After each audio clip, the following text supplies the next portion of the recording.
The concept of mass communication is a moderately new entity, beginning within the last century, where humans have been working on an easier form of communicating in an immediate way.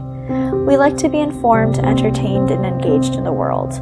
Until the middle of the 19th century, communication via long distances, waiting long periods of time between transmission and reception, often taking weeks to hear a response. With the invention of the radio, broadcasting and storytelling created a way to stay informed for free. However, with this came a need for new regulations.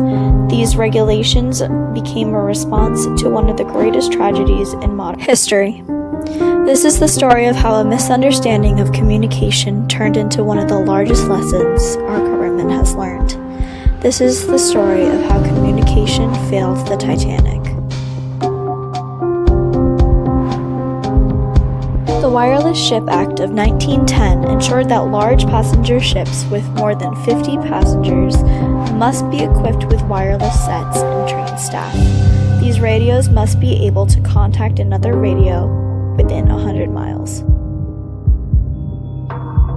When the Titanic set sail in 1912, regulations made by the U.S. had already been put forward. Despite regulations via the Wireless Ship Act of 1910, the United States failed to include all elements of the act, including an expert by the radio at all times. In mid-April 1912, the unsinkable luxury liner set out on its maiden voyage from England, bound for the United States.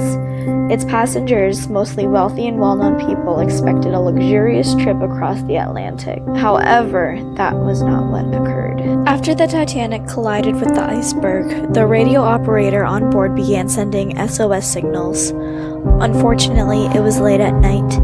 The nearest ship, less than 10 miles away, would have been able to go on the scene in time if only the... David Sarnoff was a young wireless operator stationed at the Wanamaker's department store in New York City. He picked up Titanic's distress signals and the responses from the Carpathia. As the legend goes, Sarnoff stayed at his wireless station for the next 72 hours, receiving information about